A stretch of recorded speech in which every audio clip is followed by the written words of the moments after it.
Hello friends, bienvenidos. My name is Jen, aka Jen Kahlo on social media, your local witchy friend and intuitive guide through the occult. As always, my lovely husband and co-host is David, aka Premier Pulse on social media.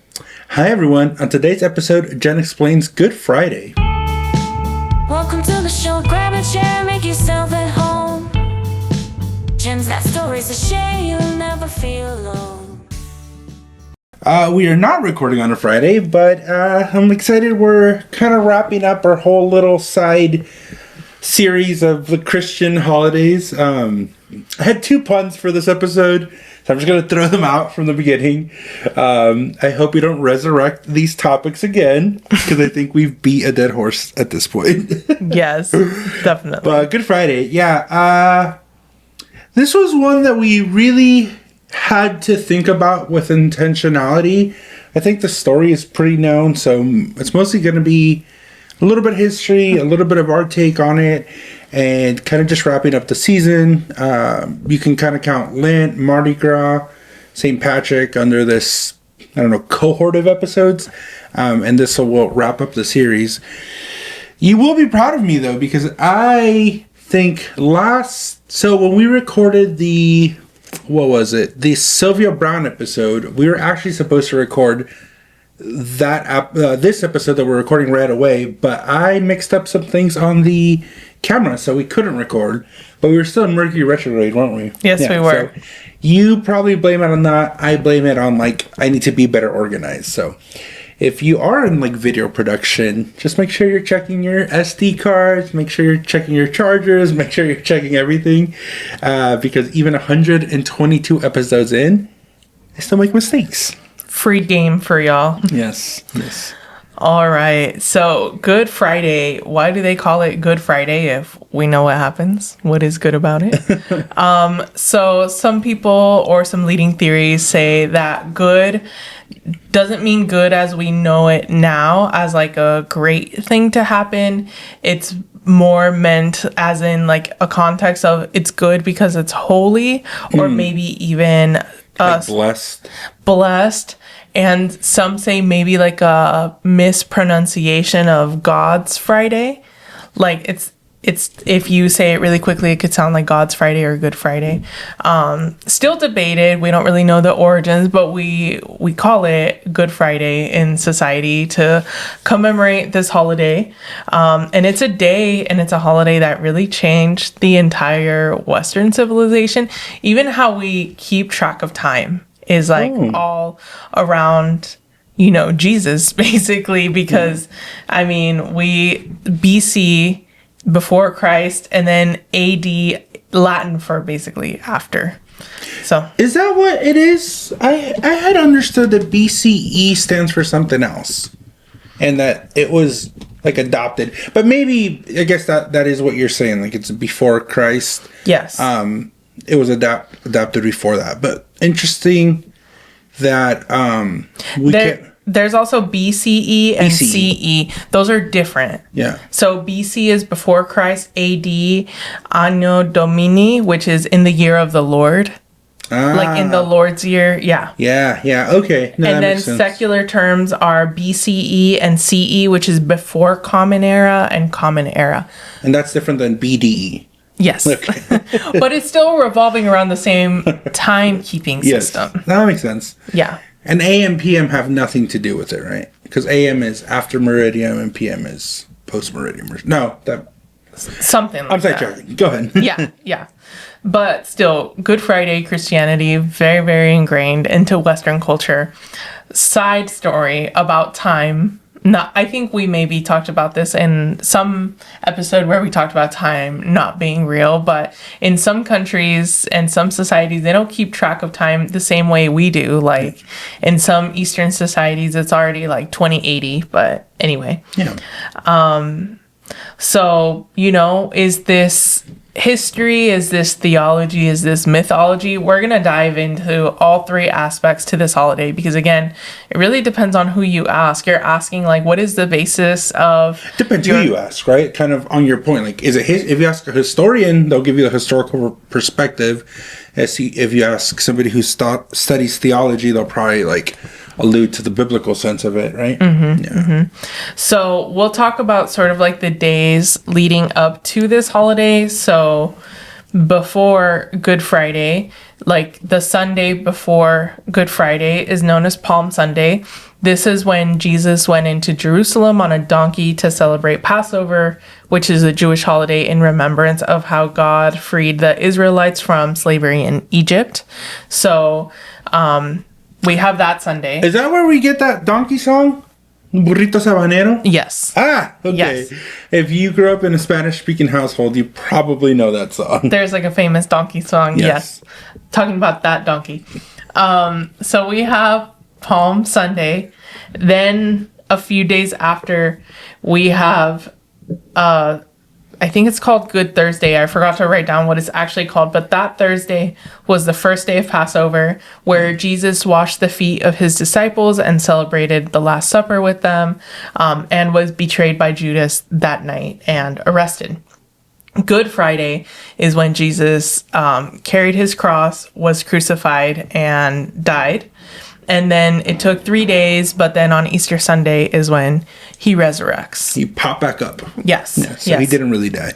So something that a lot of atheists, secularists have always said is like a little weird is wearing a cross to represent your faith, when it was also like in the Roman history, like Jesus is not the only person, or if you don't believe he was actually a person, but like crucifix or crucifixion was a method used for capital punishment by the Romans. Yes, it was a deliberate, slow, public, humiliating execution method. It's kind of like if Jesus was decapitated and you wore like a little guillotine, right, on your. Damn it! I should have worn my cross. Oh damn! My grandma for our wedding gave me this actually chain, which I never take off. And then she gave me this big old gaudy cross, like no pun intended.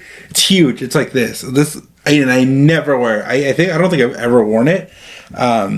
But this would have been the opportunity to wear it. This would have been the opportunity. Speaking of, Grandma is listening to like AI Jesus videos on TikTok and YouTube, and we have to be like, Grandma, watch out for the AI. I know, it was like Jesus asking for your Venmo, right? Yeah. Like, if you believe in me, send Venmos. Yeah.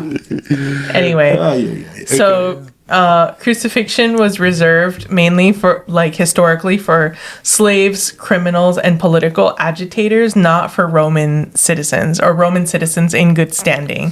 So if you were crucified, you were really like an outsider. It was also a spectacle, right? I think like the Romans are really known for trying to control the masses, not through war, not through obedience, but through spectacle. That was a big part of the Colosseum. I'm thinking of the parallels of today, like basically distract the masses and we can do whatever the fuck we want.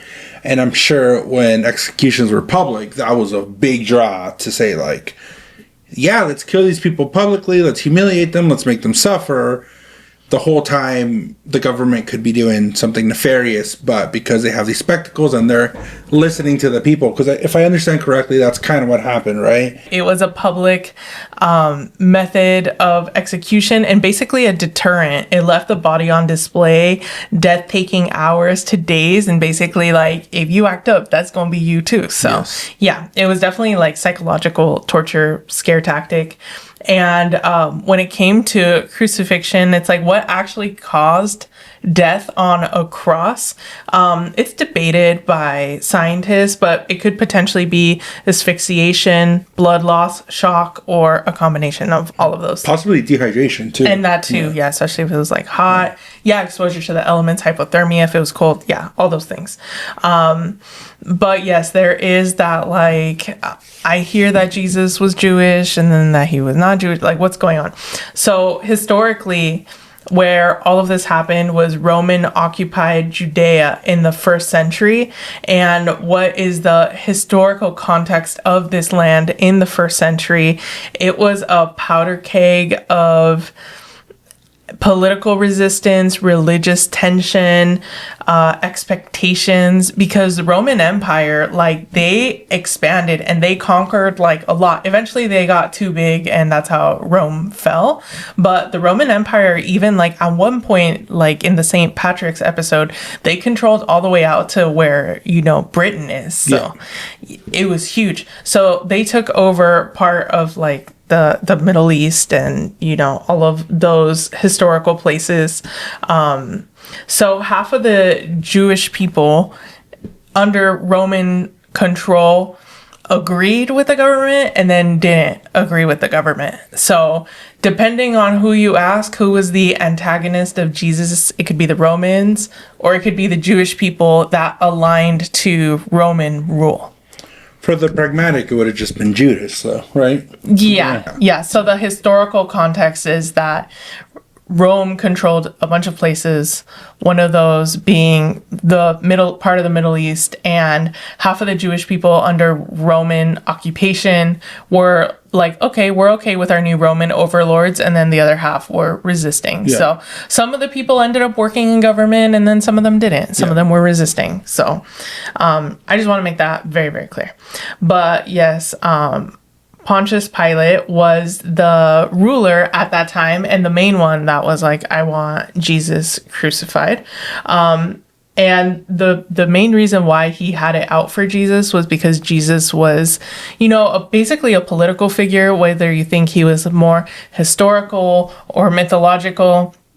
Ultimately, the crux of it is that he was leading a political movement of people and followers that were going against what Rome was doing. Rome was very violent and, you know, hedonistic at times. And also, and they were also the establishment. They were the establishment. That's the thing with that. It's like, I think now we think of maybe church not being the state, but like in this time, church was the state. So essentially, you're speaking you're not only speaking up against like the church, you're speaking up against the government at that point. Mm-hmm. And whether he was like radical or violent or whatever, like from what my understanding, that perspective didn't really matter. All that mattered was like, hey, this guy's getting some like traction, his voice is being amplified, like we better shut the shit down before it starts a movement, right? Yeah. Which, I mean, that's not new, right? Killing political figures like that. I mean, I feel like that's as old as time. So in that part, it's not very unique. Mm-hmm. So yeah, there were a lot of figures that were like, hey, we don't have to listen to this government. We don't have to like live this way. They were also crucified. Mm-hmm. So Jesus was just one more on that list. And if you spoke badly about the government, that could land you in jail or worse. And so part of the biblical story is that, you know, people would ask Jesus, like, what do you think about these taxes? And he would find like a sort of metaphorical or like, you know, just like flowery language to be like, what do you think the moral implication of all of this is? That saying of like what belongs to Caesar should go to Caesar. Sounds like he rode the fence. He had very political answers, which I mean, the OG PR. Like politician, right? Like it's all cyclical and it's all archetypal. Like we see these things. Mm-hmm. And then there's a lot of like, you know, who was real, who was mythological. Pontius Pilate, was Pontius Pilate a real person? He was confirmed as a real historical figure via the Pilate stone, which was discovered in 1961. So Roman and Jewish sources debate him or describe him as a cruel and politically calculating Roman leader. But Pontius Pilate was a real person. So Jesus's crime, basically, he was arrested. We know this. Yeah. His charge that he was the king of the Jews, because again, the establishment was the Romans, and they were, you know, basically modern day enslaving, taking over the Jewish people and their land. It was a political crime, not a religious one. Yeah. Basically, sedition against Rome. You know, one thing I find interesting as I'm learning more about it, I'm going to be honest, the only real source I have is growing up kind of hearing the story of Good Friday, just because it's a ubiquitous one that really, the shock value is there, so it's like a low-hanging fruit, you know, as far as like, yeah, like look at all the suffering. So I think it was told, retold. You hear about it in church. I did watch The Passion of the Christ. But the more you talk about it, this is kind of a theory on my end, that it sounds like you mentioned multiple people went through this process of being crucified for speaking against the state. I do wonder if like Jesus' story isn't unique and just history for some reason picked him. Like he was the one whose story was told. But a lot of people come and go in history where they may be super prolific at the time, or again, it's not like a new thing, and then all of a sudden, like, only one survives, right? Just like in the Imbolc episode with Saint Bridget, like Saint Bridget could have been a real person, and then history sort of like added in some extra sprinkle for a certain agenda. Like, there's a lot of different theories, like Jesus never existed to Jesus was like a political person, and then we added that sprinkle for the religion to like Jesus actually did exist, and the Bible is 100% accurate. Correct. Like, and literal. I would not necessarily ever debate the validity of Jesus as a human. Like, I don't think it's like out of the realm of possibility that a person named Jesus existed. But now the more I learn about it and the more you're talking about it, I do think maybe he was just a product of the time, and like, you know, because from my understanding too, these aren't like first-hand accounts, like from the Bible. It's the retelling of the story. But by the time the miracle of the resurrection had happened, his crucifixion had happened, several years had passed. I don't think it was like it was documented there, and then they're like, that's the Bible. So it leads me to believe that, like, sure, they heard about these stories, they heard about these prisoners. Maybe Jesus got it a little worse than other prisoners. I doubt that was the case, because the Roman Empire was like brutal. You know, speaking of the Colosseum, they threw like animals and lions and things like that. So I don't think they would hold back. But maybe as they were looking through historical records, they're like, you know what, we'll take this dude. Well, like you said, add the spice of like the theology and the magic and the miracles, and he'll be our guy. Mm-hmm. Funny that you mentioned that. Yes, they weren't like live tweeting. We don't have like timestamps of what was happening. The closest thing that we have, some people argue, are the 4 Gospels, which are 4 distinct accounts of what happened, but they don't perfectly align. There are some differences. So there are different details on what Jesus said from the cross, like his final words, to who was present, to even the timeline.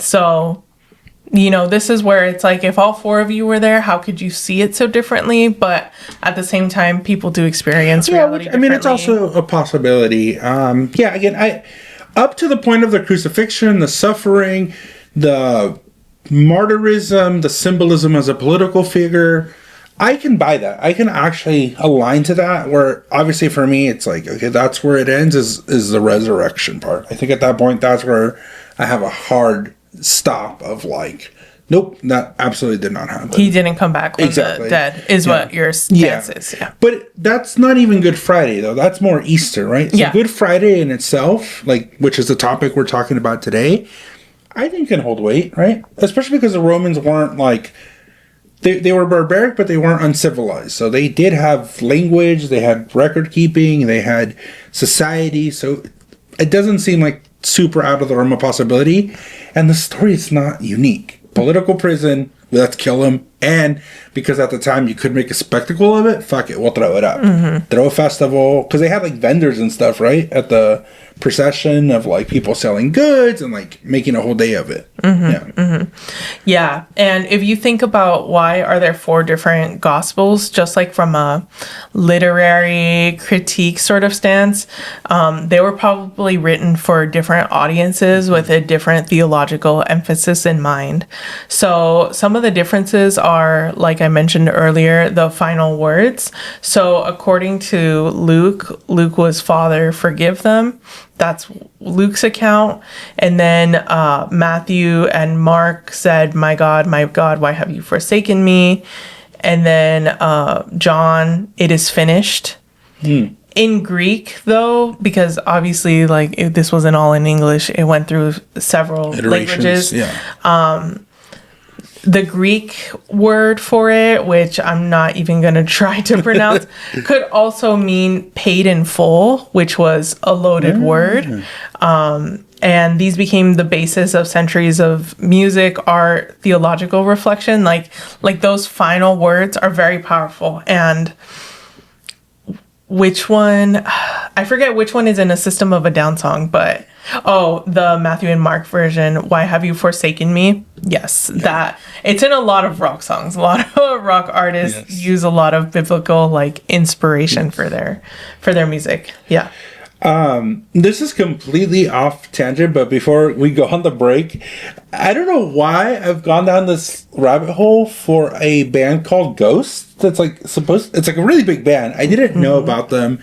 The only time I had heard about them before recently was from, I hope it's them because I don't know if I can fact check this, but I'm like almost 100% sure. One of the girls from the Morbid podcast, which is a great podcast. It's huge. They are a fan of Ghost. And I think it's just been showing up on my algorithm. And that's an interesting band. They have like lore to their band. And one of the things is that they are supposedly like super satanic, which like whatever, that's boring.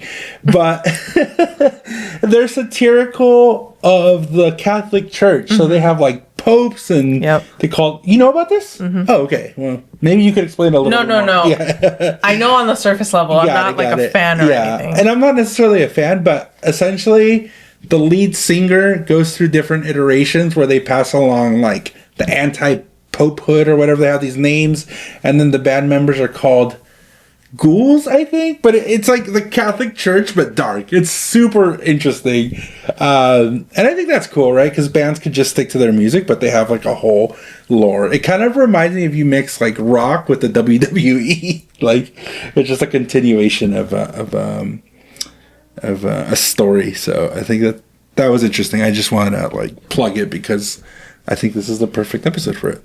Yeah, I could see that. Yeah. Okay, so next, after the break, we're going to go into some rituals that the Catholic Church participates in, some secular traditions or secular things that started off as traditions, and then also some connections to astrology and other cultures right after this ad break. Today's episode is brought to you by us, Kythera Collective. If you've been vibing with the energy of the show, then you're going to love the Kythera Club over on Patreon.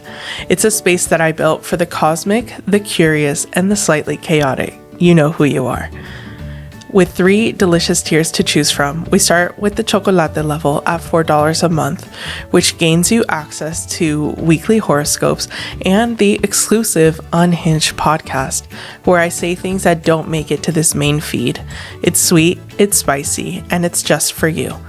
Next, we have the cafe level at $7 a month. This is where things really start to get cooking. You'll receive access to exclusive workshops, monthly virtual hangouts, and a private Discord community where you can chat directly with me and receive exclusive behind-the-scenes updates. It's magical, cozy, and a little unhinged in the best way. Finally, we have the tequila level. This is the VIP lounge. At $25 a month, you'll receive everything from the previous tiers, plus a personal 15-minute one-on-one session with myself or David each month, and discounts if you want to extend the session. It's a whole vibe and a powerful way to receive personalized guidance. So if you've been laughing along with us, crying or rage screaming in agreement, come hang out with us at the Kythera Club. Head over to patreon.com/JenCalo and choose your tier. If you want to sponsor an episode and advertise with us, go to our website, www.jencalo.com. All right, now back to the show. Welcome back. All right, so how is Good Friday actually observed across traditions? So Catholics have the Stations of the Cross, which is basically you walk through different stations and then basically go through the motions of like what happened and all of the events leading up to Good Friday. Wait, what do you mean, like a procession? Sort of. How can I explain this? Or like It's a 14-step devotion commemorating Jesus' last day on earth, focusing on his passion, crucifixion, and burial. So you go to 14 different stops and you like read about it and pray. You never had to do this? I've never heard of this before. It's very Catholic. Is this on Good Friday only, or like it's something that you do on a regular basis? No, this is only for Good Friday. And are these like locations in the world, or like they set up the church, they do like 14 different stops at the church? Whatever church you're a part of, like they'll get it ready, and there's like you go, they'll tell you like you start here, this is stop 1, and then at stop 1 you read like Jesus had the Last Supper, and then stop 2 you talk about Judas betrayed him, and then stop 3 like I've never heard of that. it's a part of Catholic culture. Did you have to do it? Yes. Yeah? I'm surprised because you tell me like I grew up Catholic. I mean, to an extent. Yeah. Like, you definitely were more Catholic. I know I've joked in the past that I was probably a better Catholic, but no, that's objectively not true, because I've never heard that. You know what? Okay, kind of going back, I think, to my upbringing, one thing that I thought was tradition, but I think it's just more my family being eclectic. My uncle, he's like a modern Renaissance man. He does like a lot of things, but he's really big into the arts and theater and acting. And I remember he was part of a production for the procession of Jesus, where they would like, it was like a parade, and then they would dress as like Roman soldiers, and there was a dude carrying the cross. Like, it was a reenactment of that.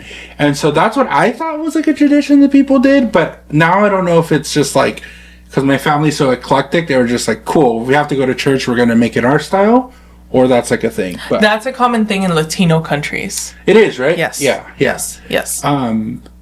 That's kind of the only thing I remember, like a live thing, and it was, I mean, it's pretty intense. Like, they definitely, obviously I don't think whipped the dude, but they made it as real as possible. But I've never heard of this practice that you just mentioned. Yeah. Oh, okay. Yeah. And then it's the only day of the year with no Eucharist. Because you're respecting his body? His body was like not there. Like he died. He passed. Okay. So, Yeah. Yeah. Do they think that, obviously the body form of Jesus was like killed that day, but do they think his resurrection was like a physical embodiment, or was that like a... Yes. Okay. He fully resurrected. Fully resurrected. Flesh and bones and everything. And then, when did he ascend to the heavens? When was that? I don't remember that timeline. Okay. But yes, at some point he did ascend, yes. Okay. Protestants, obviously they don't have like a central governing body, so it varies widely. Some hold 3-hour vigils from noon to 3, mirroring the crucifixion timeline, which was supposedly 3 hours. And this is where some astrology comes in, because according to the Gospels, there was a supernatural darkness that covered the land for 3 hours from noon to 3, which could be an eclipse, because eclipses last for a few hours. If you're in like the total eclipse path, that could happen. Also, eclipses, like the history, the lore, the superstition is that's when a lot of like monarchs or a lot of powerful figures either are born or die. So there's a lot of like, ancient cultural superstition of eclipses. Also a lot of like eclipse references in art and things like that, in terms of like exchanging power. And not to necessarily be a downer and tie it back, but the current conflict that we're in, all 3 of those leaders were born on an eclipse, so do with that information what you will. But when was oh gosh, what's her name? Trisha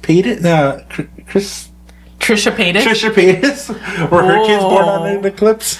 They were not all born on eclipses. That would be weird. But yeah, the Trisha Paytas We're not going to get into it. We're not going to get into it. If you're curious.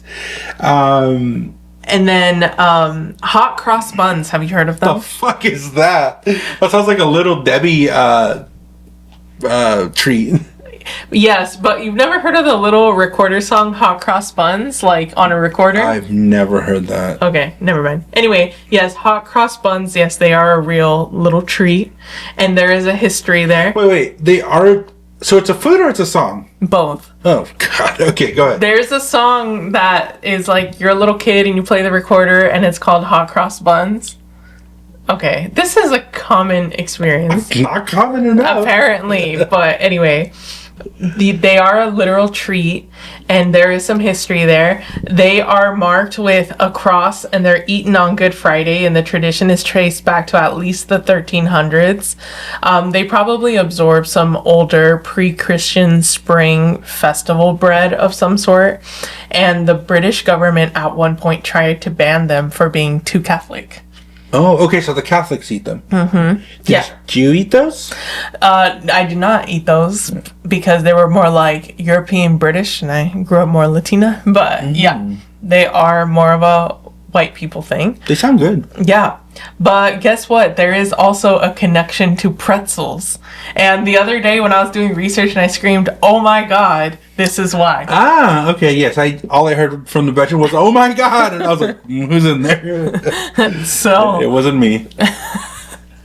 So pretzels are one of my favorite treats. Both the little crunchy pretzels and then the big soft you really baked do pretzels. like pretzels. I like the soft baked pretzels. I'm not the biggest fan of the like little pretzels, but Yes. So there is also some religious history to pretzels. So since people often gave up meat during Lent, bread became one of the staples of Lent. So it was like one of the indulgences or luxuries that people had left. Bakers even began to make dough pretzels, a knotted length of dough that represented a Christian praying. It kind of looked like arms crossed and hands placed on opposite shoulders like this. yeah, I could see that. Yeah. So hot cross buns were popular during Lent, and to mark the end of Lent, Christians ate these hot cross buns. But the pretzels, from what I was reading, are more like Italian in history, and that they were given to little kids that, did well praying and stuff. But yeah, if you think about like the shape of a pretzel, it does look like someone, because there's like the traditional, like you could cross yourself like with the sign of the cross, or you can hold your arms over your shoulders like this, and it does look like a pretzel. And I was like, oh my God. So this is where one of my favorite snacks comes from, is like a religious movement. Now I want Wetzel's pretzels. Yeah, me too. So yeah, a lot of traditions involve church bells going silent from Good Friday until Easter, and in some European cultures, children are told the bells fly to Rome and return with Easter eggs. Yeah, so very interesting. In some cultures and some parts of the world, they still do like the procession, like you mentioned, where they have like a whole reenactment with people LARPing and stuff. Some people still do flagellation, which is the physical, like you actually whip yourself. And this reminds me of... It'd be like self-flagellation. Yeah. And that reminds me of La Manda, which we've talked about. I think it's like one of our earlier episodes, where people like crawl on their knees for miles and miles for religious devotion. So self-flagellation processions still occur in some parts of the Philippines, Spain, and Latin America. Wow. Okay.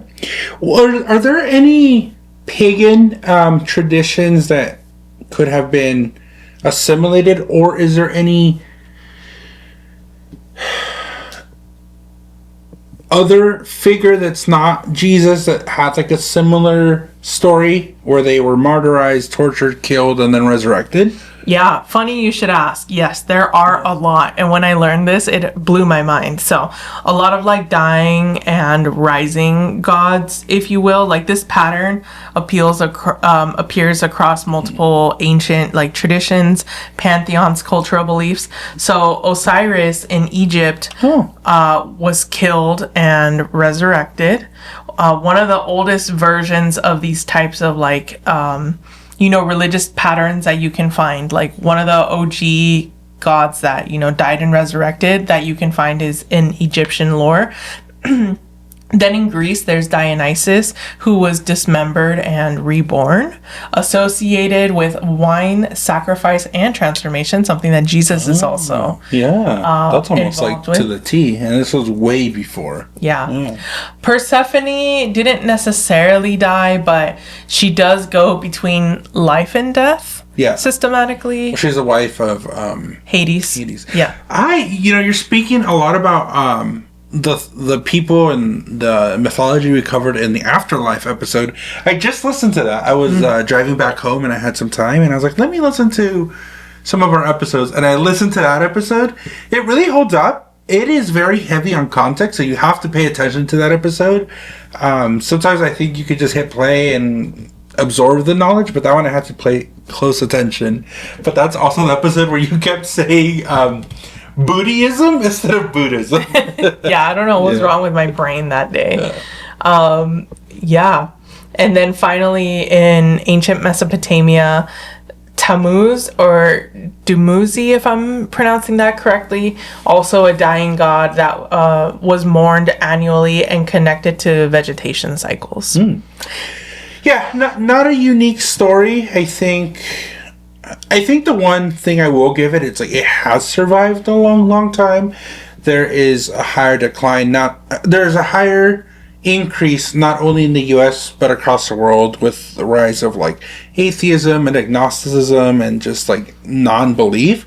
So I do wonder if we're on a downswing. We can talk about it freely and really there's no consequence. We're doing it right now, but I mean, probably even as little as 20 years ago, I don't think we could have said the things we're saying on camera. Well, a year ago, there was an official press release by, I don't remember which government agency, but it was on a government website that said that basically if you are an anti-Christian actor, they will come after you. But shortly after, they deleted it. So they're trying. Yeah. They're trying. And I mean, a lot of people have been given issues like leaving the country and trying to come back. Like there's a leftist commentator called Hassan Piker who tried to go on vacation, came back, and because they knew that he was like a leftist commentator, they gave him a hard time coming back. So, but that's specific to like speaking about. I guess we're not I'm anti-religion, but atheists, agnostics, and seculars, or non-believers. Yeah, I guess it's more because of his politics, but still, we're on some sort of list, I'm sure. I hope our names are touching on whatever list we're on. For sure. Yeah, interesting. So I always have to, not always, but there were some parallels to King of the Hill. There is an episode where the Hills join a mega church, kind of think like Joel Osteen in Texas. And they're like, oh, we're doing a midnight screening of The Passion of the Christ. And so there's like a close-up of like all three of the family. It's Bobby, Hank, and Peggy. And Hank and Bobby are just like mortified, and Peggy's just like eating her popcorn like she's enjoying a movie. And I thought that was really funny. Kind of tying to The Passion of the Christ, the movie, I think you might have been kind of young for this because it came out in, for sure, the 2000s, but you must have just been like a kid. You probably weren't like... 2004. 2004, so that would have put you... fourth grade. Fourth grade, yeah. Maybe a little young. Exactly. But I was in high school. That was a big movement. That was not something that was like, oh, like Mel Gibson made a movie about Christ. It was divisive. It was also a big time for the Christians. I remember churches were like doing screenings, like they would rent out movie theaters, and there was a big debate of whether like kids should be watching the movie, but a lot of Christians were like, yeah, that's actually what happened, and we're happy there's a real to life representation of like what occurred, and of course our kids are going to watch it because they need to know what happened. It's very gory. It's almost like gore for gore's sake. They beat the shit out of him obviously for like a third if not half of the movie, and then they crucify them, and there's all the details. But it was a revolutionary movie in the sense that it wasn't like a watered down rendition of Good Friday essentially. And obviously with Mel Gibson being attached, like it had a lot of press and it had a lot of media around it, and it was an actual release. It wasn't just like a church release. So, take that what you will, but it had a cultural impact at that time. I really, really remember it. So I remember I did watch it. I wasn't like doing it for a religious like purpose. I was just like, it's a good movie. Hear a lot about it. The things that have controversy, especially as a kid, like you want to watch anyway. So I do remember seeing it, and I was like, oh yeah, this is fucking intense. So yeah. I mean, it was a cultural thing or like a societal thing that you had to watch it. Exactly. Yeah. Did you ever watch it? I didn't, but my dad did. He did. What was his reaction or his commentary? Just like watching a movie. Just like Biggie Hill, just eating his popcorn. Yeah. So yeah, Good Friday. This was a little bit more of like a history heavy one, but glad we're done with this season. We can move back on to our witchy shit. Yeah. Yes. Yeah. I'm glad we did this one, but yeah, I'm good to lay these episodes to rest. Yeah. So I don't even know how we got on the kick, but we commit to things. Yes. Shifting gears a little bit, we do want to talk about kind of a side project we're doing that's loosely tied to the podcast, but not really. So we, as Jen mentioned, I think in our previous episode, we have like full-on business meetings. We talk about ideas, how we want to move the business forward. And one of the things that we talked about was doing like a barter challenge. I think with just the way things are going nowadays and like the economy's being super all over the place, it is a cool concept to explore and more. I mean, we are doing it for the content. I don't want this to be any more like performative than it is. It really is for the content, but it's an interesting concept, right? So essentially what Jen is doing is she's reaching out to a bunch of random people. That's kind of another criteria. We have a great group. We have our community. We have our previous guests that we could easily reach out to and say, hey, do you want to be a part of this? But we're challenging ourselves to reach out to strangers. And the concept in itself is very simple. You're reaching out and saying, hey, I'm an astrologer, I'm a tarot reader, I want to barter a trade. So no money is being exchanged. And then we're allowing the person to give us whatever they want to give us, whatever they think that trade is worth. So whether it be like a sticker, a poem, anything, they don't have to be a business owner. We just kind of want to get out there and kind of record these interactions. Yeah, and it's been a lot of fun so far. Yeah. And we actually got a comment from Snorlaxita on our first barter video. She said, I absolutely love this concept, Jen. Lucia was so incredibly sweet and generous, which is at Sacred Fragments on Instagram.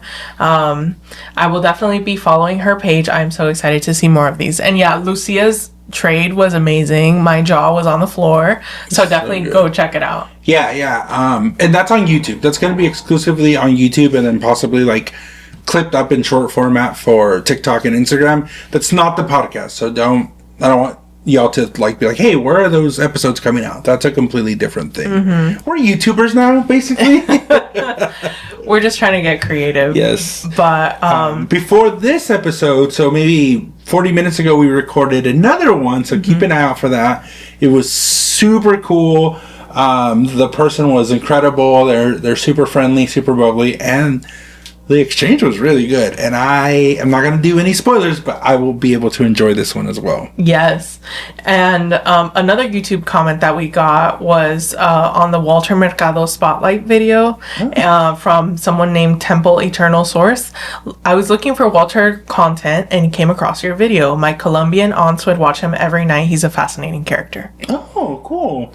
I forget to check YouTube, but that's awesome. Yeah, I know. I responded super late, but I was like, thank you for watching.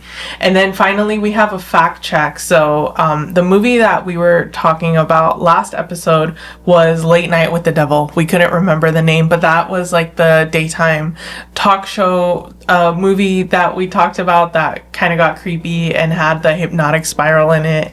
But it was a good movie. I recommend watching it. Yeah, it was a really good movie. Make sure to check that one out. If you haven't checked out the Sylvia Brown episode, it was a really good one. I was editing that one and I was like, this person was a character. So it hasn't, when we're recording this episode, that episode has not come out. So we don't have comments, but if you do have comments on that one, we'd love to hear it. Or if you want to check out her like YouTube fails, that's also a good one. Yeah. But yeah, if you want to comment on this episode though, I am very curious to see kind of what people have to say, or what their experience is with like Good Friday, or just kind of thoughts on how we handled this episode. Mm-hmm. It was like, I don't say contentious, but we definitely had to have a conversation of like why we're doing this episode. I will take ownership. I kind of like flip-flopped a bunch and I was like, yeah, no, let's do it. It'll be great. And then I was like, I don't know if this is the one we want to tackle. But eventually we're like, you know what, we'll just put it out there. So there was a lot of interesting behind the scenes chatter for this specific episode. Mm-hmm. And then just an announcement. On April 10th at 6 p.m., I'll be hosting a moon mapping workshop live at Innovative Wellness in Merced. Yeah. So if you weren't able to make the Patreon Zoom workshop and you want to do it in person, go check that out. Yeah. I'm trying to teach more in-person classes that are actually like astrology or tarot heavy and not just like a craft. We'll see how that goes. Yeah. Alrighty, what if somebody wants to see you privately for a session? Yes, get in touch with us. Instagram, TikTok, YouTube, Blue Sky at Giancarlo, or Facebook, Kythera Collective LLC, or our website, giancarlo.com. And if you like this episode, if it was thought-provoking, if you want to share it with a friend, go ahead. And then also please rate it 5 stars wherever you're listening. Awesome. Well, thank you so much, everybody, for watching today's episode. Remember, the magic within you makes the world a more beautiful place. Blessed be and signing off. Bye.